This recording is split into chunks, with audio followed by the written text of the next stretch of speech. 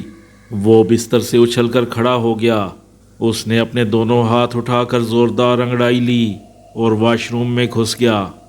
خوشی خوشی اس نے شیو بنایا، پھر نہا دھو کر باہر نکلا۔ وہ ابھی آئینے کے سامنے کھڑا بال بنا رہا تھا کہ لاؤنج میں رکھے ٹیلی فون کی گھنٹی بجی۔ رامش خیال برش ڈریسنگ ٹیبل پر ڈال کر اپنے کمرے سے باہر نکلا اور ریسیور اٹھا کر ہیلو کہنا چاہا، لیکن اس کی آواز گلے میں پھنس کر رہ گئی۔ باوجود کوشش کے اس کی زبان پلٹ نہ سکی۔ دوسری طرف رامش خیال کا کوئی دوست تھا۔ اس نے جب محسوس کیا کہ ریسیور اٹھا لیا گیا لیکن کوئی بول نہیں رہا تو اس نے کہا، ہاں رامش۔ ادھر سے رامش خیال نے جواب دینے کی لاکھ کوشش کی، لیکن اس کی زبان سے ایک لفظ تو دور کی بات ہے، ایک حرف بھی ادا نہ ہوا۔ اس کی زبان مکمل طور پر بند ہو چکی تھی۔ اس خیال کے آتے ہی کہ اس کی زبان بند ہو گئی ہے، وہ پریشان ہو گیا۔ اس نے ٹیلی فون کا ریسیور زور سے پٹخا اور مہرو کے کمرے کی طرف بھاگا۔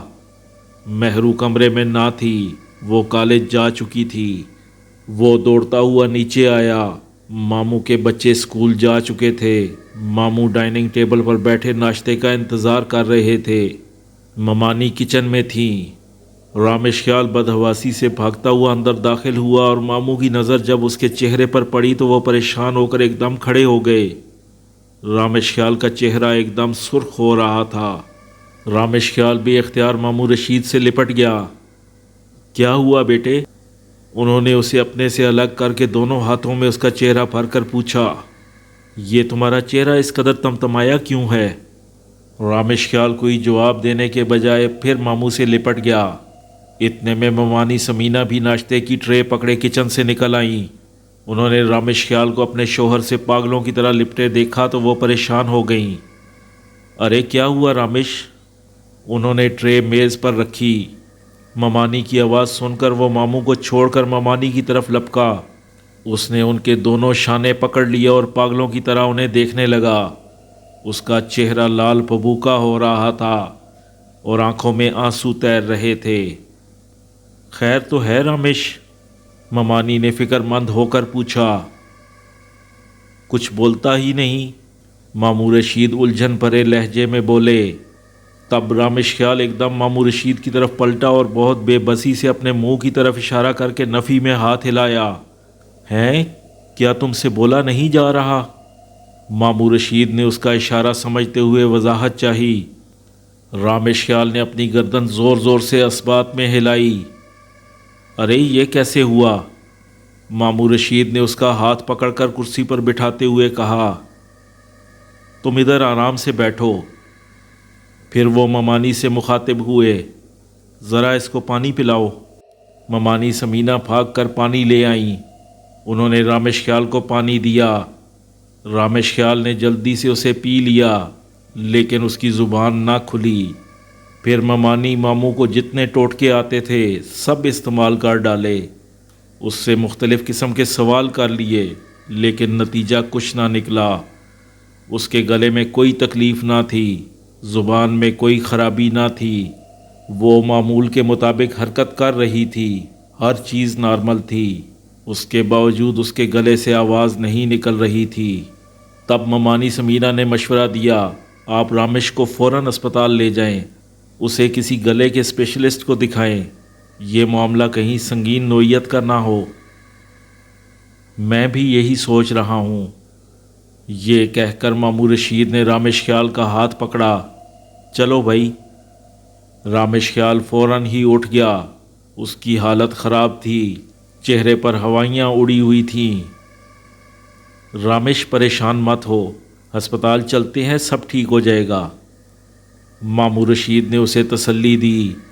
رامش خیال نے اداسی سے گردن ہلائی۔ ماموں رشید اسے لے کر شہر کے ایک بڑے اسپتال پہنچے۔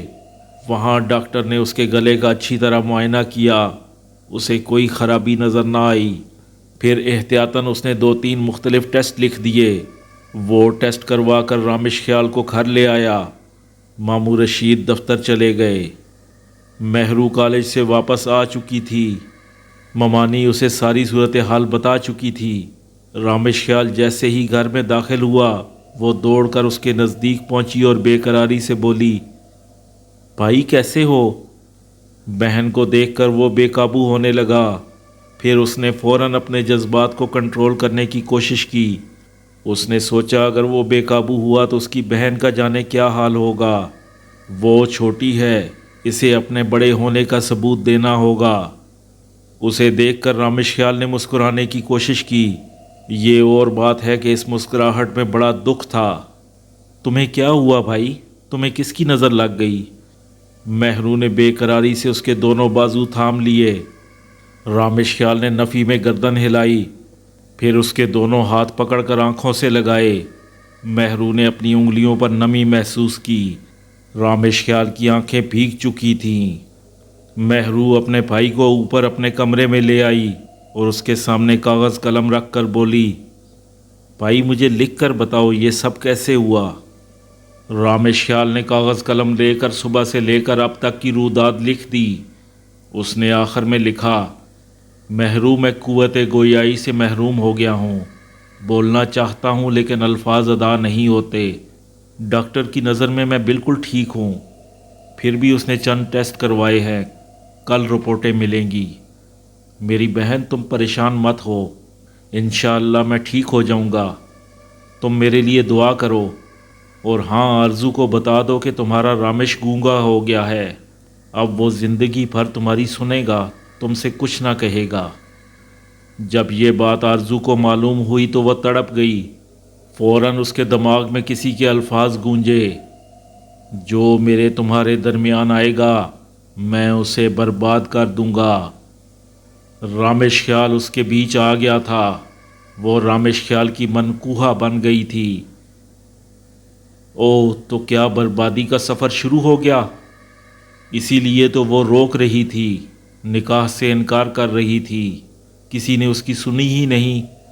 لو اب دیکھ لو، اس کی بات نہ ماننے کا نتیجہ سامنے آ گیا ہے۔ وہ بے حد اداس ہو گئی۔ اس نے مہرو کو خاصی تسلی تشفی دینے کی کوشش کی، لیکن اس کا اپنا قرار لٹ گیا تھا۔ اسے یوں محسوس ہو رہا تھا کہ وہ مہرو سے جو کچھ کہہ رہی ہے ان لفظوں میں جان نہیں ہے۔ یہ اندوناک خبر سن کر وہ سیدھی اپنے باپ کے پاس پہنچی۔ آرزو کی طبیعت تو پہلے ہی ٹھیک نہ تھی، اس خبر نے اس کی بالکل ہی جان نکال لی تھی۔ وہ نڈھال سی کمال رائے کے کمرے میں داخل ہوئی۔ وہ اس وقت غزلوں کا کیسٹ لگائے بیڈ پر لیٹا آنکھیں بند کیے غزلوں سے محظوظ ہو رہا تھا۔ آرزو نے ایک نظر باپ کو دیکھا اور پھر ڈیک کا بٹن آف کر دیا۔ کیسٹ بند ہوا تو کمال رائے چونک پڑا۔ پہلے تو اس کی سمجھ میں نہ آیا کہ یہ ڈیک کیسے بند ہوا۔ آنکھیں کھولی تو سامنے آرزو کو پایا۔ وہ ہڑبڑا کر اٹھ بیٹھا۔ ایک تو آرزو کا اس وقت کمرے میں آنا اور پھر چلتا ہوا ڈیک بند کر دینا، ضرور کوئی غیر معمولی بات تھی۔ کیا ہوا آرزو؟ کمال رائے نے آرزو کا چہرہ غور سے دیکھا۔ وہ پیلی پڑی ہوئی تھی اور آنکھوں سے نکاہٹ ٹپک رہی تھی۔ بابا کچھ ٹھیک نہیں، میں نے منع کیا تھا، آپ نہیں مانے، آپ نے میری ایک نہیں سنی۔ آرزو بیڈ پر بیٹھتے ہوئے بولی، کوئی گڑبڑ ہو گئی، مجھے بتاؤ کیا ہوا ہے؟ اس نے رامش خیال کو قوت گویائی سے محروم کر دیا ہے۔ وہ روانی میں وہ بات کہہ گئی جو اس نے ابھی کھل کر نہیں بتائی تھی۔ یہ تم کیا کہہ رہی ہو؟ رامش کو کیا ہوا ہے؟ وہ گونگا ہو گیا ہے بابا، آرزو نے روحان سی ہو کر کہا۔ تمہیں کس نے بتایا؟ کمال رائے نے پوچھا۔ ابھی مہرو کا فون آیا تھا۔ اچھا تم آرام سے بیٹھو، میں اس سے بات کرتا ہوں۔ کمال رائے نے اسے تسلی دی۔ اس نے بیڈ پر پڑا ہوا اپنا موبائل فون اٹھایا اور مہرو سے بات کی۔ مہرو نے صبح سے لے کر اب تک کی روداد کمال رائے کو سنا دی۔ پھر اس نے ماموں رشید سے بات کی۔ انہوں نے اسپتال میں جو کچھ ہوا وہ بتا دیا۔ دونوں پریشان تھے، دونوں نے ایک دوسرے کو تسلیاں دیں۔ اور رپورٹیں آنے تک مزید قدم نہ اٹھانے کا فیصلہ کیا۔ آرزو، تمہارے خیال میں رامش کے ساتھ ایسا کیوں ہوا ہے؟ کمال رائے نے موبائل فون بند کر کے ایک طرف ڈالتے ہوئے پوچھا۔ ایسا کس نے کیا ہے؟ وہ کون ہے؟ بابا، مجھے کچھ نہیں معلوم۔ آرزو جیسے ایک دم سہم گئی۔ اس نے گھبرا کر کمرے میں چاروں طرف دیکھا۔ آج صبح آرزو کے کمرے میں ستارہ نے جو کچھ دیکھا تھا اس کے بارے میں کمال رائے کو کچھ معلوم نہ تھا۔ آرزو نے ستارہ کو سختی سے منع کر دیا تھا کہ وہ یہ بات گھر میں کسی کو نہ بتائے۔ مجھے یوں محسوس ہو رہا ہے جیسے تم کچھ چھپا رہی ہو، اس سے ڈر رہی ہو۔ بولو بیٹا، ڈرو مت۔ جب تک تم مجھے پوری بات بتاؤ گی نہیں، ہمیں اپنے دشمن کے بارے میں واضح طور پر معلوم نہیں ہوگا تو ہم اس سے لڑیں گے کس طرح؟ کمال رائے نے بڑے اعتماد سے کہا۔ تم جو کچھ بھی جانتی ہو مجھے صاف صاف لفظوں میں بتا دو۔ بابا، میں کچھ نہیں جانتی۔ اس نے پر اعتماد لہجہ اختیار کرنے کی کوشش کی۔ نہیں آرزو، میں جانتا ہوں کہ تم بہت کچھ جانتی ہو۔ تم جھوٹ بول رہی ہو، مجھ سے چھپا رہی ہو، ہم سب کا نقصان کر رہی ہو۔ آج اس نے رامش خیال کو قوت گویائی سے محروم کیا ہے، ہو سکتا ہے کل وہ مجھے بھی کوئی نقصان پہنچا دے۔ کمال رائے نے آرزو کی طرف التجا آمیز انداز میں دیکھتے ہوئے کہا۔ نہیں بابا، میں سارے نقصان برداشت کر سکتی ہوں، لیکن یہ برداشت نہیں کر سکتی کہ وہ آپ کو کوئی نقصان پہنچائے۔ بابا، میں نے یوں تو کافی باتیں آپ کو بتائی ہوئی ہیں۔ میں سیاہ لباس والے کے بارے میں بھی آپ کو بتا چکی ہوں، اور آج صبح جو کچھ ستارہ نے میرے کمرے میں دیکھا وہ بھی سن لیجئے۔ ستارہ نے کیا دیکھا؟ کمال رائے نے پریشان ہو کر پوچھا۔ ستارہ نے اس کے کمرے میں جو کچھ دیکھا تھا اور جیسے دیکھا تھا وہ آرزو نے پوری تفصیل سے بتا دیا۔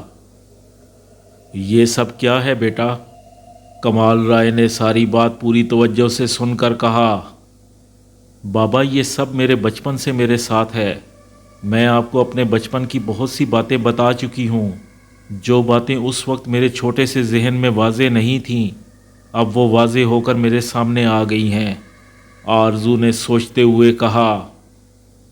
ہاں بتاؤ بیٹا، جو کچھ تم جانتی ہو وہ پورے اطمینان سے بتاؤ۔ کمال رائے نے اس کا حوصلہ بڑھایا۔ بابا، وہاں ایک حال نما کمرہ تھا۔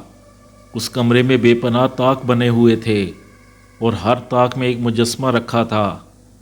اس کمرے کا فرش سرخ اینٹوں کا تھا۔ میں اس فرش پر دوڑتی پھرتی تھی۔ وہاں بے شمار سانپ ہوتے تھے، میں ان سے کھیلا کرتی تھی۔ آرزو کی آنکھوں میں یادوں کا الاؤ روشن تھا اور وہ یادوں میں کھوئی دھیرے دھیرے بول رہی تھی۔ بابا، وہاں ان مجسموں کا ایک دیوتا تھا، چاہے تو آپ اسے سانپوں کا بادشاہ کہہ لیں۔ اس کے سر پر ایک سنہرا سانپ کنڈلی مارے تاج کی طرح سجا رہتا تھا۔ اس بادشاہ کا نام پرمان تھا۔ اس پرمان نے مجھے اپنے بیٹے کے لیے منتخب کیا تھا۔ اس کے بیٹے کا نام رنتارو تھا۔ میں جب تک وہاں رہی میں نے کبھی رنتارو کو نہیں دیکھا تھا، بس اس کے بارے میں عجیب سے قصے سنے تھے جو اس وقت میرے چھوٹے ذہن میں واضح نہیں ہوتے تھے، لیکن اب ہر چیز آئینے کی طرح صاف ہو چکی ہے۔ کچھ عرصہ پہلے رات کی رانی پر جو سانپ دکھائی دیتا تھا وہ رنتارو ہی تھا۔ پھر سالگرہ والی رات وہ مجھ تک آ پہنچا۔ اس رات اس نے مجھے ڈسا۔ اب اس کا جب جی چاہتا ہے آ جاتا ہے اور ڈس کر چلا جاتا ہے۔ اب شاید اس نے روپ بدل لیا ہے، وہ سیاہ لباس میں ہوتا ہے۔ میں بغیر بولے اس سے بات کرتی ہوں اور وہ بغیر آواز کے مجھ سے مخاطب ہوتا ہے۔ بابا، وہ میرے دماغ میں بولتا ہے۔ اس نے مجھے دھمکی دی تھی کہ اگر کوئی میرے بیچ آیا تو میں اسے برباد کر دوں گا۔ بابا، اسی لیے میں نے نکاح سے انکار کر دیا تھا۔ آپ نے میری بات نہیں مانی بابا۔ اب آپ نتیجہ دیکھ لیں۔ تم پریشان مت ہو آرزو، تمہارا باپ اتنا کمزور نہیں ہے کہ وہ ایک سانپ سے ڈر جائے۔ کمال رائے نے اس کے دونوں ہاتھ مضبوطی سے پکڑ کر کہا۔ اس کے ہاتھ ایک دم ٹھنڈے ہو رہے تھے۔ وہ چند لمحے اس کو بغور دیکھنے کے بعد بولا۔ یہ تم نے بہت اچھا کیا کہ سب کچھ مجھے بتا دیا، اگر پہلے بتا دیتی تو اور اچھا ہوتا۔ خیر کوئی بات نہیں، تم بالکل فکر مند مت ہو، میں دیکھ لوں گا اسے۔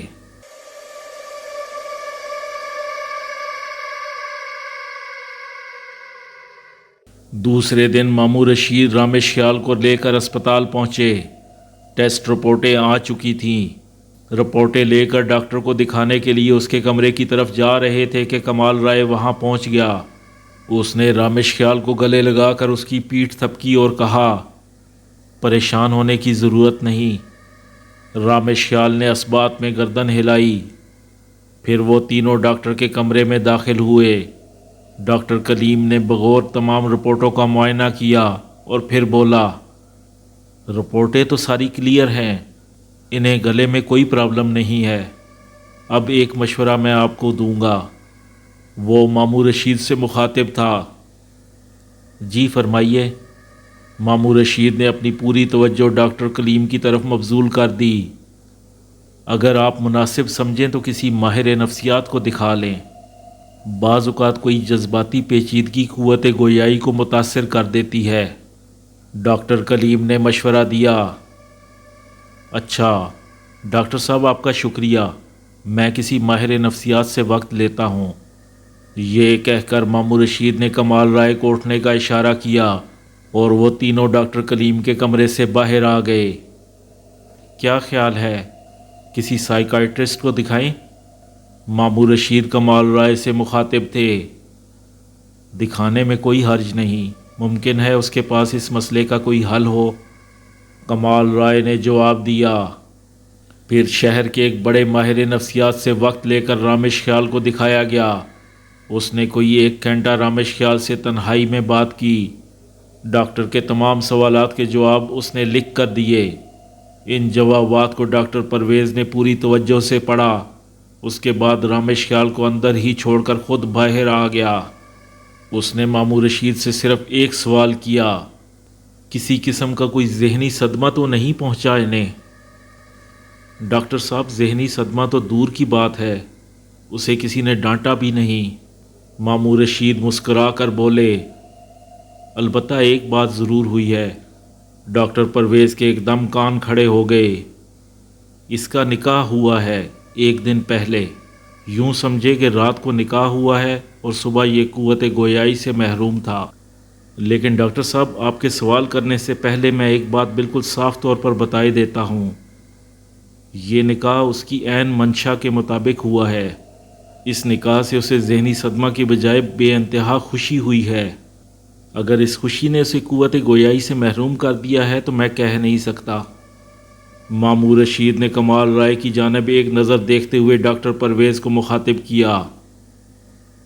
کبھی کبھی ایسا بھی ہوتا ہے کہ لوگ اچانک خوشی کی خبر سن کر مر جاتے ہیں، ان کا ہارٹ فیل ہو جاتا ہے، لیکن یہاں یہ معاملہ نہیں ہے۔ بہرحال میں ایک دوا لکھ کر دے رہا ہوں، 1 ہفتہ کھلائیے، پھر مجھے آ کر بتائیے۔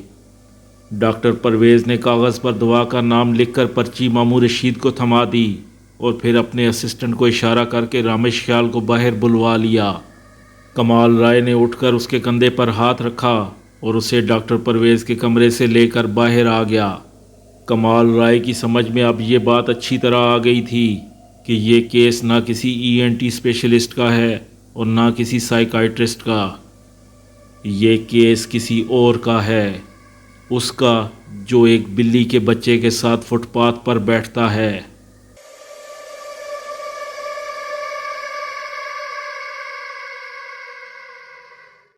شام کو جب کمال رائے اس کے سامنے پہنچا تو وہ حسب معمول دیوار سے ٹیک لگائے سامنے نظریں جمائے بیٹھا تھا۔ بلی کا بچہ بیگ کے اوپر اچھل کود مچائے ہوئے تھا۔ کمال رائے خاموشی سے اس کے سامنے زمین پر بیٹھ گیا۔ اس کے سامنے بیٹھتے ہی بلی والے بابا نے فوراً آنکھیں بند کر لیں۔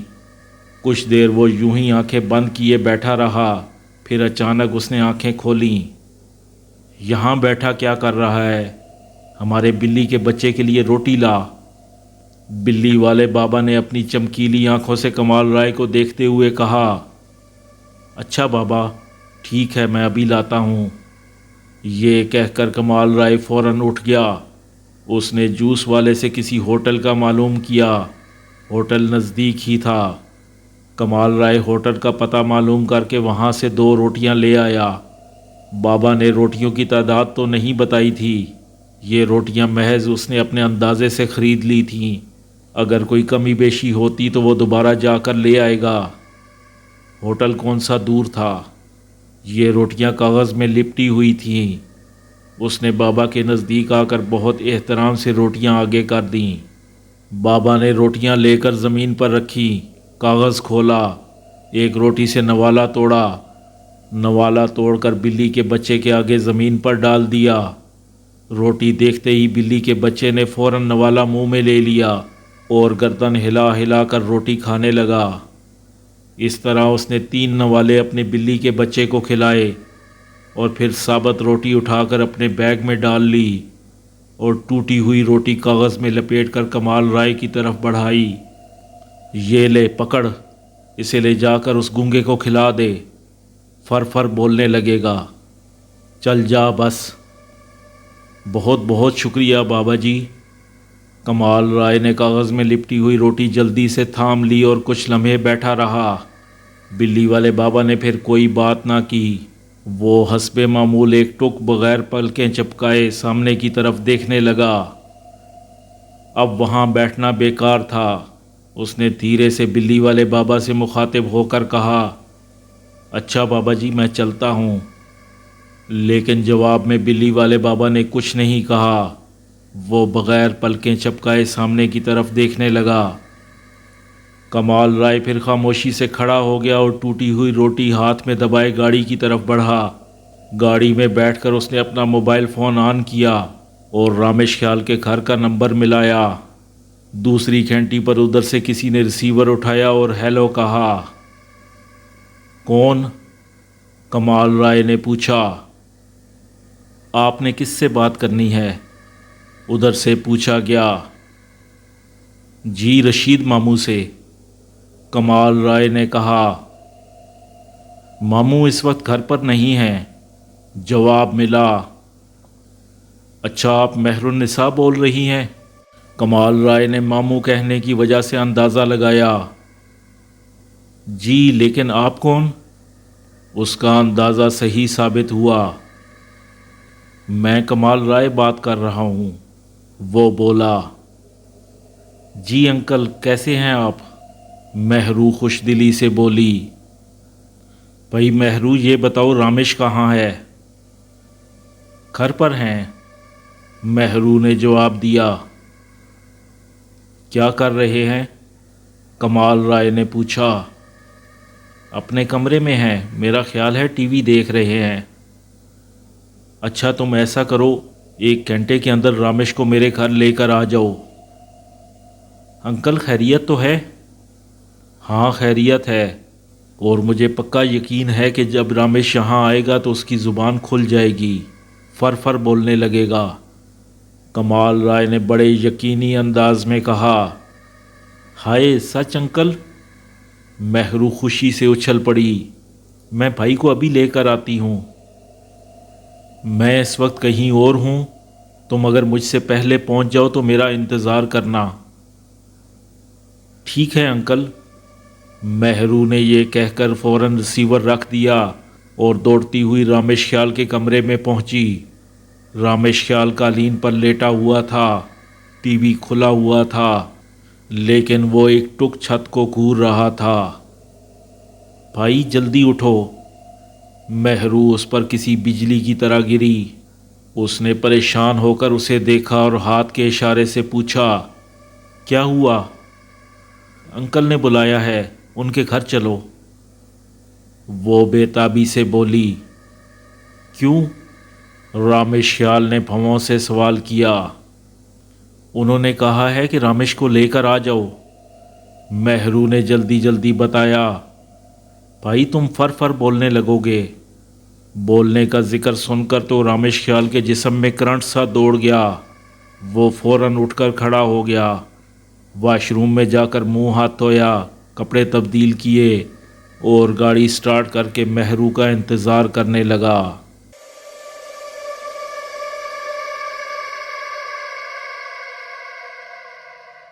کمال رائے اپنے گھر پہنچا تو رامیش خیال اور مہرو اس سے پہلے پہنچ چکے تھے۔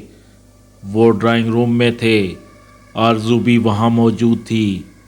مہرو اور آرزو ایک صوفے پر بیٹھی گپ شپ میں مشغول تھے۔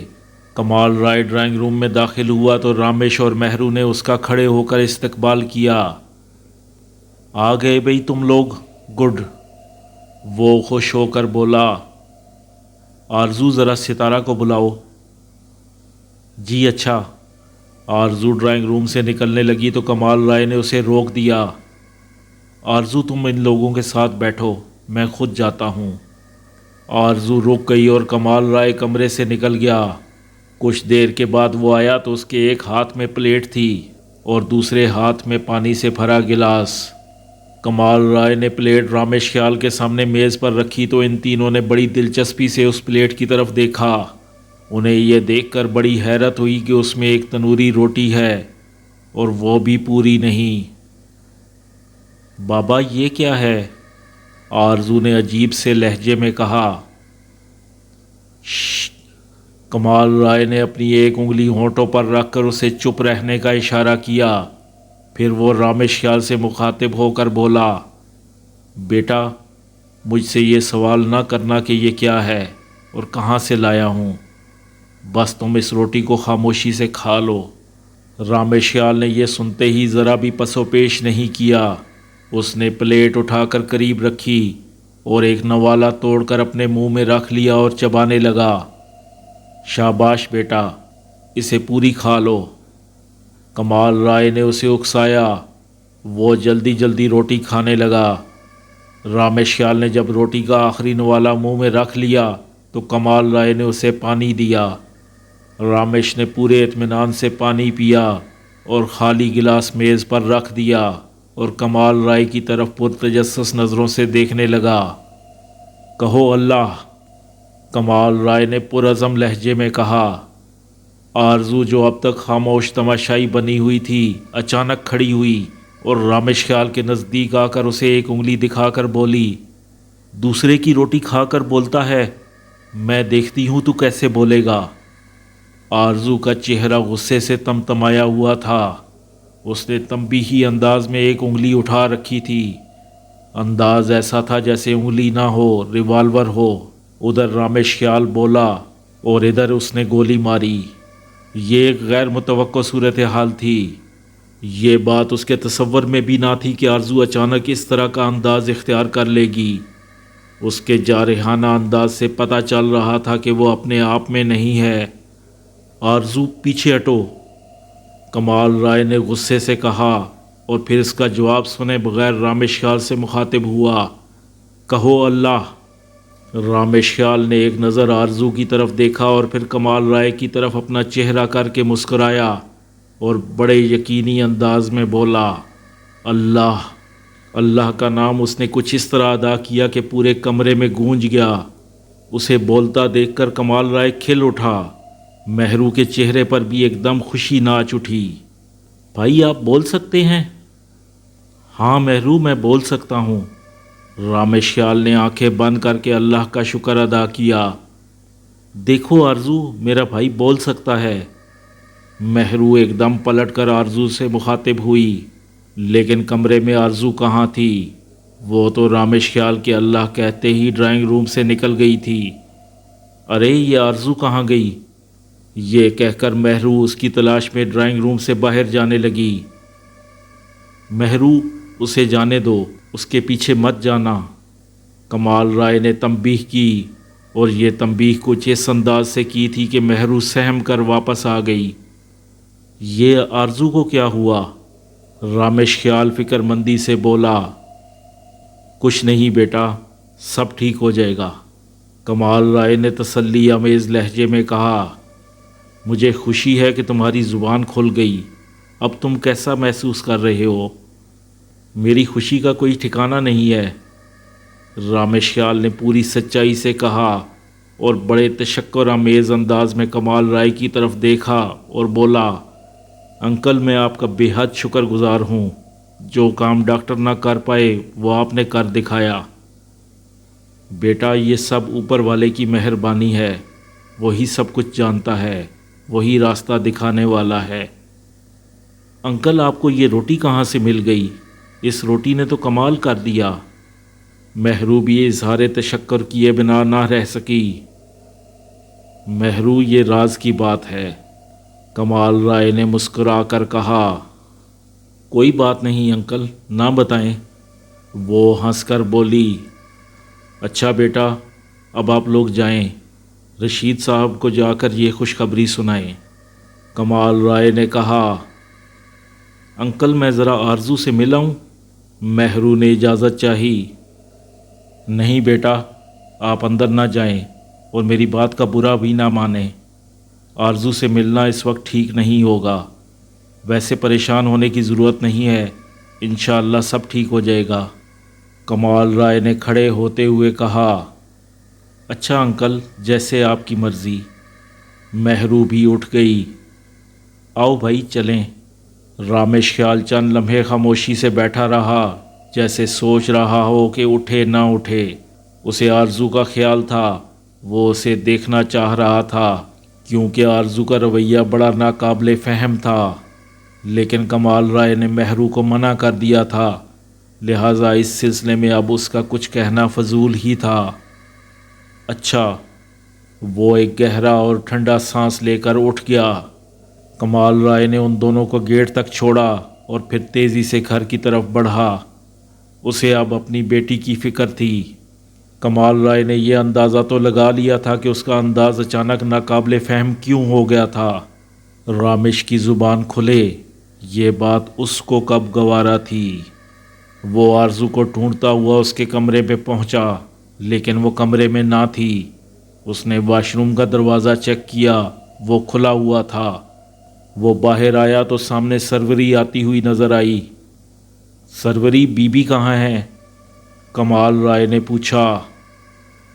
کمرے میں نہیں ہے؟ سروری نے جواب دینے کی بجائے سوال کیا۔ نہیں۔ اچھا آپ اپنے کمرے میں چلیں، میں انہیں ڈھونڈ کر آپ کو بتاتی ہوں۔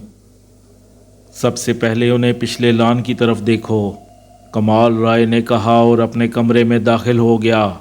ابھی اسے اپنے بیڈ پر لیٹے کچھ ہی دیر ہوئی تھی کہ سروری تقریباً چیختی ہوئی اس کے کمرے میں داخل ہوئی۔ مالک، مالک! ہاں کیا ہوا؟ وہ ایک دم گھبرا کر اٹھ گیا۔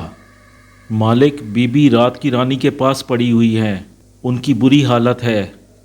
کمال رائے نے سروری کی پوری بات سنی ہی نہیں، وہ بے تحاشا پچھلے لان کی طرف بھاگا۔ وہ گھر کے پچھلی طرف پہنچا تو اسے آرزو دور ہی سے نظر آ گئی، ستارہ اس پر جھکی ہوئی تھی۔ Be be! کمال رائے نے ستارہ کو پیچھے ہٹایا اور فوراً گھاس پر بیٹھ گیا۔ آرزو کے ہاتھ پاؤں مڑے ہوئے تھے، منہ کھلا ہوا تھا، وہ بڑے خوفناک انداز سے سانس لے رہی تھی۔ اس کے سانسوں کی آواز میں کسی سانپ کی سی پھونکار تھی۔